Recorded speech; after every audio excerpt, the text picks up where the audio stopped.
Hello everyone. तो आज के क्लास में हम डिस्कस करेंगे एग्रीकल्चर पीएचयू 2018 में जो भी क्वेश्चंस पूछे गए थे उन सभी को यहाँ पर हम डिटेल से सोल्व करने वाले हैं। तो चलो वीडियो को स्टार्ट करते हैं। इससे पहले वीडियो को एंड तक जरूर वॉच करना जिससे कि आपको हर एक क्वेश्चन वीडियो के साथ ही क्लियर हो जाए। ठीक है, तो चलो आज की वीडियो को स्टार्ट करते हैं। आज कुछ नया सीख लेते हैं।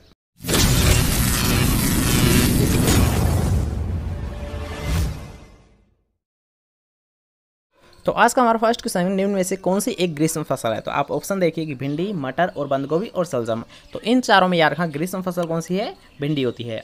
और रिसेंटली याद रखना भिंडी से एक क्वेश्चन पूछा गया था कि जो ग्रीष्म ऋतु में भिंडी ग्रो किया जाता है तो इसकी सीड रेट क्या होती है। तो याद रखना इसकी सीड रेट होती है 12 से 15 किलोग्राम प्रति हेक्टेयर। ठीक है, नेक्स्ट क्वेश्चन क्या बात करते हैं कि जीनी संरचना डबल ए वाले व्यक्ति क्या होते हैं। तो अगर याद रखना जीनी संरचना जिसकी डबल ए होंगी तो वो क्या होंगे, व्यक्ति समयुग्मज व्यक्ति होंगे। ठीक है, नेक्स्ट क्वेश्चन क्या बात करते हैं कि राष्ट्रीय कृषि विकास योजना की शुरुआत किसके द्वारा की गई थी। तो इसकी शुरुआत याद रखना इसकी शुरुआत की गई थी डॉक्टर मनमोहन सिंह के द्वारा। याद रखना RKVY अर्थात राष्ट्रीय कृषि विकास योजना की शुरुआत डॉक्टर मनमोहन सिंह के द्वारा की गई थी और इसकी शुरुआत की गई थी याद रखना 2007 से 8 के मध्य। नेक्स्ट क्वेश्चन की बात करते हैं गाजर का लाल रंग होता है। तो यार अगर आपसे पूछा जाता है कि गाजर का लाल रंग किसके कारण होता है तो गाजर का लाल रंग होता है कैरोटीन के कारण। लेकिन अगर आपसे ये क्वेश्चन पूछा जाता है कि गाजर का जो नारंगी रंग होता है, अब यार कि अगर आपसे पूछा जाता है कि लाल रंग, तो लाल रंग होता है कैरोटीन के कारण। लेकिन अगर आपसे पूछा जाता है गाजर का नारंगी रंग किसके कारण होता है तो गाजर का नारंगी रंग होता है एंथोसाइनिन के द्वारा। किसके कारण होता है नारंगी रंग, एंथोसाइनिन के द्वारा होता है। ठीक है, क्वेश्चन क्लियर हुआ। नेक्स्ट क्वेश्चन की बात करते हैं कि बैंगन की बीज दर होती है तो ब्रिंजल की सीड रेट क्या होती है यार 375 से 500 ग्राम प्रति हेक्टेयर। कितनी होती है यार ब्रिंजल की सीड रेट 375 से 500 ग्राम प्रति हेक्टेयर। ठीक है, नेक्स्ट क्वेश्चन क्या बात करते हैं कि गाजर एक अच्छा स्रोत होता है। तो आपको पता ही होगा यार गाजर में सबसे ज़्यादा पाया जाता है विटामिन ए और विटामिन ए का यार केमिकल नाम क्या होता है, कैरोटीन। अर्थात यार गाजर एक अच्छा स्रोत होता है कैरोटीन का। ठीक है, नेक्स्ट क्वेश्चन की बात करते हैं कि टमाटर फल है। तो यार टमाटर के फल को बोला जाता है बेरी। और इसके साथ साथ आपको ये भी याद रखना है कि अगर आपसे पूछा जाता है कि टमाटर में लाल रंग किसके कारण होता है तो यार लाल रंग होता है टमाटर का लाइकोपीन के कारण। किसके द्वारा होता है यार टमाटर का लाल रंग लाइकोपीन के द्वारा होता है। ठीक है, नेक्स्ट क्वेश्चन की बात करते हैं कि भारत में FPO अर्थात फूड प्रोडक्ट ऑर्डर कब दिया गया था। तो यार एक मोस्ट इंपॉर्टेंट क्वेश्चन है, ये कई बार एग्जाम पूछा जा चुका है तो इसलिए आपको याद रखना है कि जो फूड प्रोडक्ट ऑर्डर दिया गया था ये दिया गया था 1955 में। ठीक है, नेक्स्ट क्वेश्चन की बात करते हैं कि अंगूर की उच्चतम उत्पादकता अर्थात यार जो अंगूर की हाईएस्ट प्रोडक्टिविटी कहाँ है। तो यार अगर बात की जाए प्रोडक्टिविटी की तो सबसे ज़्यादा इसकी उत्पादकता होती है इटली में। ठीक है, नेक्स्ट क्वेश्चन है कि पाउडर मिल्ड्यू रोग का कारक होता है। तो आपको पता ही होगा यार पाउडर मिल्ड्यू किसके द्वारा होती है, कवक जनित रोग। यार पाउडर मिल्ड्यू क्या है, एक कवक जनित रोग होती है जो कि कवक के द्वारा होती है। और अगर बात की जाए अगर आपसे पूछा जाता है कि जो पाउडर मिल्ड्यू है इसका इफेक्टिव कंट्रोल किसके द्वारा किया जाता है। तो यार अगर बात की जाए पाउडर मिल्ड्यू की तो इसका इफेक्टिव कंट्रोल किया जाता है केराथेन के द्वारा। किसके द्वारा किया जाता है यार केराथेन के द्वारा किया जाता है। ठीक है, नेक्स्ट क्वेश्चन है उससे पहले अगर आपको वीडियो पसंद आ रहा है तो आपको करना है वीडियो को एक लाइक और चैनल को अभी तक सब्सक्राइब नहीं किया है तो चैनल को लीजिए सब्सक्राइब और पास के बेल आइकन जरूर दबा देना जिससे जब भी हमारी कोई नई वीडियो अपलोड की जाए तो उसका नोटिफिकेशन पहले आपको मिले। नेक्स्ट क्वेश्चन है कि फूल गोभी में व्हीपटेल का कारण होता है। तो सबसे पहले याद रखना कि ये एक वेरी इंपॉर्टेंट क्वेश्चन है, कई बार एग्जाम में पूछा जा चुका है।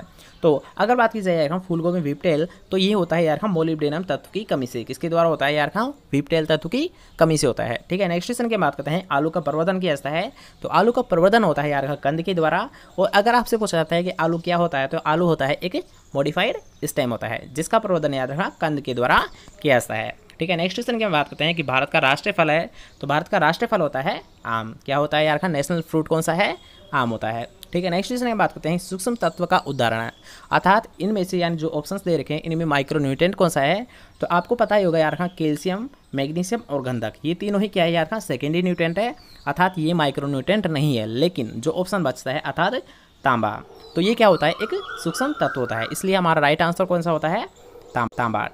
नेक्स्ट क्वेश्चन है कि भारत में पपीते का सबसे बड़ा उत्पादक है तो कौन सा होता है यार आंध्र प्रदेश। सबसे बड़ा उत्पादक राज्य कौन सा है, आंध्र प्रदेश। ठीक है, नेक्स्ट क्वेश्चन की बात करते हैं जो कि यार एक मोस्ट इंपॉर्टेंट क्वेश्चन है कि अगर आपसे पूछा जाता है कि आम का व्यावसायिक प्रवर्धन अर्थात यार प्रोपेगेशन किया जाता है मैंगो में तो ये किसके द्वारा किया जाता है। तो ये किया जाता है यार विनियर ग्राफ्टिंग के द्वारा। ओके यार कई बार एग्जाम पूछा जा चुका है कि जो प्रोपेगेशन किया जाता है आम में तो वो किसके द्वारा किया जाता है, विनियर ग्राफ्टिंग के द्वारा किया जाता है।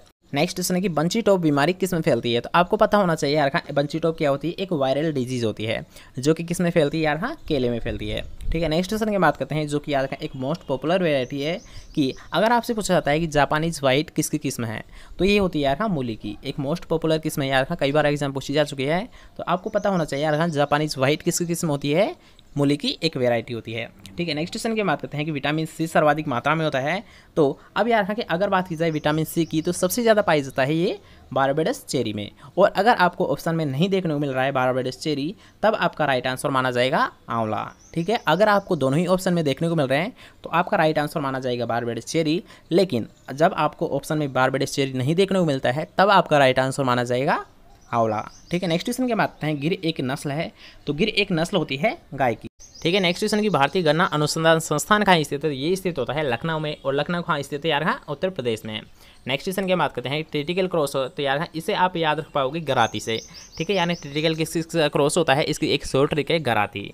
तो यार गेहूं इंटू राई के क्रॉस से प्राप्त हुई थी ट्रिटिकल। किससे प्राप्त किया गया था यार? गेहूं इंटू राइस के क्रॉस से प्राप्त किया गया था ट्रिटिकल को। और इससे संबंधित याद रखना एक और इंपॉर्टेंट क्वेश्चन बनता है कि ट्रिटिकल है क्या। यानी याद रखना कि पहली मानव निर्मित फसल ट्रिटिकल होती है। पहली मानव निर्मित फसल कौन सी है?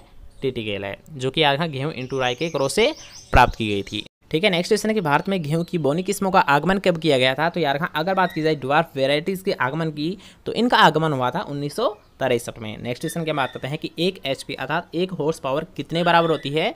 तो 1 HP बराबर होता है 746 वाट। कितना होता है यार का? 746 वाट। ठीक है, नेक्स्ट क्वेश्चन की बात करते हैं कि DAP में पोटास होता है। अब यार यहाँ पर पूछा गया है पोटास का। ठीक है, तो सबसे पहले आपको पता होना चाहिए कि डाई अमोनियम फास्फेट अर्थात जो DAP होता है, इसमें नाइट्रोजन और फास्फोरस पाया जाता है। लेकिन अगर आपसे पूछा जाए कि पोटास, तो पोटास इसमें होता है केवल और केवल 0%। ठीक है, और अगर बात करते हैं नाइट्रोजन की, तो नाइट्रोजन होता है इसमें 46%। फास्फोरस की अगर बात करते हैं तो फास्फोरस होता है इसमें 18%।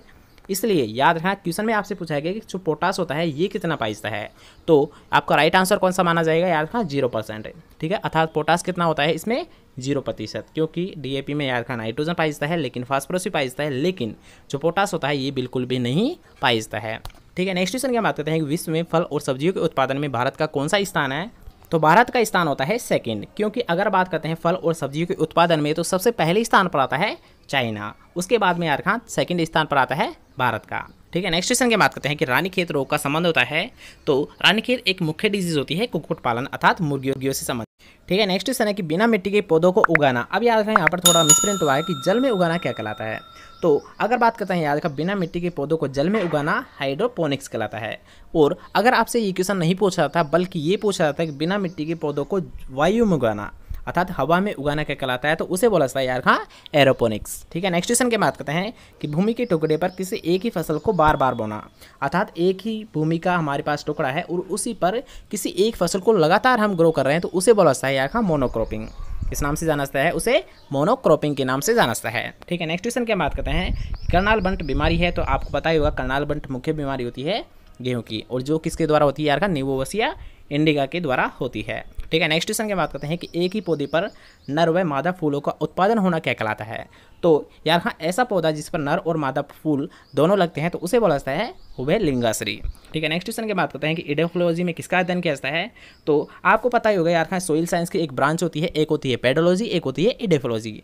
तो यहाँ पर पूछा गया है कि इडेफोलॉजी में किसका अध्ययन किया जाता है। तो यार इडेफोलॉजी में मर्दा और पौधे अर्थात पौधे व मर्दा का संबंध का अध्ययन किया जाता है इडेफोलॉजी में। ठीक है, नेक्स्ट क्वेश्चन की हम बात करते हैं कि आम की बीज रहित किस्म है। तो आपको पता ही होगा यार सीडलेस वेराइटी कौन सी होती है? आम की सिंधु। कौन सी होती है? सिंधु होती है। ठीक है, नेक्स्ट क्वेश्चन है कि गन्ना का उत्पत्ति स्थान कौन सा है। तो यार वैसे तो अगर बात की जाए गन्ने के ओरिजिन प्लेस की, तो वो होता है न्यू गिनी। लेकिन आप ऑप्शन के अकॉर्डिंग देख सकते हो, तो इसका ऑप्शन के अकॉर्डिंग राइट आंसर कौन सा माना जाएगा? भारत माना जाएगा। क्योंकि सेकेरम ऑफिसिनेरम का ओरिजिन प्लेस होता है न्यू गिनी, लेकिन जो सेकेरम बारबेरी है, कई वैज्ञानिकों ने सेकेरम बारबेरी का जो ओरिजिन प्लेस माना है, वो माना है याद रखना भारत। इसलिए ऑप्शंस के अकॉर्डिंग गन्ने का उत्पत्ति स्थान कौन सा माना जाएगा? भारत माना जाएगा। ठीक है, नेक्स्ट क्वेश्चन की बात करते हैं केजानस केजान नाम है। तो केजानस केजान नाम होता है अरहर का। ठीक है, नेक्स्ट क्वेश्चन की बात करते हैं जीन किसके बने होते हैं। तो आपको पता ही होगा यार जीन बने होते हैं DNA के। जीन किसके बने होते हैं? DNA से मिलकर बने होते हैं। ठीक है, नेक्स्ट क्वेश्चन की भारत में सबसे अधिक कीटनाशक खपत करने वाली फसल कौन सी है। तो कौन सी होती है यार? कपास होती है। क्योंकि जो इंसेक्ट होते हैं वो यार जो कपास की कॉटन की क्वालिटी होती है उसको डैमेज कर देते हैं। इसलिए यार इंसेक्ट को कंट्रोल करने के लिए सबसे ज़्यादा इंसेक्टिसाइड का प्रयोग किया जाता है कॉटन में। ठीक है, नेक्स्ट क्वेश्चन में बात करते हैं केल्विन चक्र को समझता है। तो यार हाँ, जो C3 चक्र होता है इसी का सेकंड नाम क्या है यार हाँ, केल्विन चक्र। क्योंकि अगर बात करते हैं C4 चक्र की तो यार हाँ C4 चक्र को H/ चक्र के नाम से भी जानता है। यार हाँ C4 का सेकंड नाम होता है H/ चक्र। और अगर बात करते हैं C3 की तो यार हाँ C3 का चक्र का नाम होता है केल्विन चक्र। ठीक है, नेक्स्ट क्वेश्चन की बात करते हैं कि फास्फोरस आवश्यक होता है। तो आपको पता होगा नाइट्रोजन होता है यार कहाँ, पौधे की वृद्धि के लिए, लेकिन अगर बात की जाए फास्फोरस की तो फास्फोरस होता है जड़ के विकास के लिए। ठीक है, फास्फोरस किसके लिए आवश्यक होता है? जड़ के विकास के लिए आवश्यक होता है। ठीक है, नेक्स्ट क्वेश्चन की बात करते हैं सबसे उपयुक्त फसल चक्र कौन सा है। तो अब आप ऑप्शन देख सकते हो कि धान गेहूँ, मक्का गेहूँ, धान मक्का, लेकिन जो मूंगफली प्लस गेहूँ अर्थात सबसे जो अच्छा माना जाएगा वो माना जाएगा मूंगफली प्लस गेहूँ। क्योंकि आपको पता होगा यार हम फसल चक्र का पहला ही सिद्धांत होता है कि नॉन लेगुमिनेसी के साथ आपको लेगुमिनेसी क्रॉप ग्रो करनी है। तो अब आप देख सकते हो कि जो यानी शेष तीनों ऑप्शन है इनमें यार खान दोनों में ही नॉन लेगुमिनेसी क्रॉप को ले रखा है, लेकिन जो मूंगफली प्लस गेहूं है तो इनमें यार खान एक सीजन में तो इन्होंने नॉन लेगुमिनेसी क्रॉप को लिया है और एक सीजन में इसने लिया है लेगुमिनेसी क्रॉप को। अर्थात सबसे उपयुक्त फसल चक्र कौन सा होगा? मूंगफली प्लस गेहूं होगा। ठीक है, नेक्स्ट क्वेश्चन की बात करते हैं कि फलों को पकाने में काम में लिया जाता है। तो अब आपको पता ही होगा यार खान फलों को पकाने के लिए मुख्यतः इथाइलिन नामक गैस का या इथाइलिन नामक हार्मोन का प्रयोग किया जाता है। ठीक है, नेक्स्ट क्वेश्चन की बात करें ट्राइसेम की शुरुआत कब की गई थी। तो याद रखना ट्राइसेम की अगर बात करते हैं तो इसकी शुरुआत की गई थी 15 अगस्त 1979 में। ठीक है, कब की गई थी? 15 अगस्त 1979 में। ठीक है, नेक्स्ट क्वेश्चन की बात करते हैं डेपोक विधि का संबंध है। तो सबसे पहले आपको पता होना चाहिए कि डेपोक विधि होती क्या है। तो डेपोक विधि एक याद रखना नर्सरी अर्थात पौध तैयार करने की एक मेथड होता है। तो हमारा राइट आंसर होगा पौधशाला तैयार करने की। इसके साथ साथ आपको ये भी याद रखना है कि जो डेपोक विधि है ये किस फसल में अप्लाई की जाती है। तो इसका प्रयोग किया जाता है यार खां धान फसल में। डेपोक विधि को किस में अप्लाई करते हैं यार खां? धान फसल में इसको अप्लाई किया जाता है। नेक्स्ट क्वेश्चन की बात करते हैं कि जेली होती है। तो यार खां जेली की अगर बात करते हैं तो जेली एक पारदर्शी होती है, लेकिन जो जैम होता है वो होता है अपारदर्शी। ठीक है, नेक्स्ट क्वेश्चन की बात करते हैं ट्रैक्टर विशेष रूप से बनाए जाते हैं। तो यार अगर बात की जाए ट्रैक्टर के विशेष कार्य के लिए तो इसको स्पेशली बनाया जाता है जुताई कार्य करने के लिए। वैसे इनका कृषि कार्य के लिए भी प्रयोग किया जाता है, लेकिन दोनों ऑप्शंस में राइट आंसर कौन सा माना जाएगा? याद रखना ट्रैक्टर मुख्यतः बनाए जाते हैं जुताई कार्य करने के लिए। ठीक है, नेक्स्ट क्वेश्चन की बात करते हैं डिबलर का प्रयोग कैसा है। तो आपको पता ही होगा यार डिबलर एक यंत्र होता है जिसके द्वारा सीड सोविंग की जाती है। अर्थात ये किसका प्रयोग किया जाता है? यार बिजाई के लिए। डिबलर का प्रयोग किया जाता है बिजाई के लिए। ठीक है, नेक्स्ट क्वेश्चन की डिस्क हल्का डिस्क कौन बनता है। तो आपको पता होना चाहिए यार एक होता है डिस्क एंगल, एक होता है टिल्ट एंगल। तो यहाँ पर आपसे पूछा गया कि डिस्क एंगल, तो डिस्क एंगल बनता है यार 42 से 45 डिग्री। लेकिन अगर आपसे पूछा जाता है कि जो टिल्ट एंगल होता है ये कितना बनता है, तो टिल्ट एंगल बनता है 22 से 25 डिग्री। कितना बनता है टिल्ट एंगल? 22 से 25 डिग्री। लेकिन जो डिस्क कोण बनता है ये बनता है 42 से 45 डिग्री। नेक्स्ट क्वेश्चन की खेरा रोग नियंत्रण की विधि को किसके द्वारा खोजा गया था। तो इसे खोजा गया था यार YL नैने के द्वारा। ठीक है, नेक्स्ट क्वेश्चन की बात करते हैं कि आम का परिवार है। तो आपको पता ही होगा जो मैंजीफेरा इंडिका है तो इसकी फैमिली होती है एनाकार्डियेसी। किस फैमिली से बिलोंग करता है आम? एनाकार्डियेसी फैमिली से बिलोंग करता है। नेक्स्ट क्वेश्चन है जो कि आज का हमारा लास्ट क्वेश्चन रहने वाला है एट्राजिन है एक। तो एट्राजिन क्या होता है? एक हर्बिसाइड होता है, अर्थात क्या होता है? खरपतवार नाशी होता है। ठीक है, तो आज के लिए बस नहीं, कैसा लगा आज का वीडियो कमेंट करके जरूर बताएं। और अगर आपको वीडियो पसंद आया हो तो आपको करना है वीडियो को एक लाइक, दोस्तों के साथ करना है इस वीडियो को ज़्यादा से ज़्यादा शेयर, और चैनल को अभी तक सब्सक्राइब नहीं किया है तो चैनल को लीजिए सब्सक्राइब और पास के बेल आइकन को जरूर दबा देना, जिससे जब भी हमारे को नई वीडियो अपलोड की जाए तो उसका नोटिस सबसे पहले आपको मिले। तो मिलते हैं कोई नेक्स्ट इंपॉर्टेंट टॉपिक के साथ। जय हिंद, जय Bharat, bye bye, take care.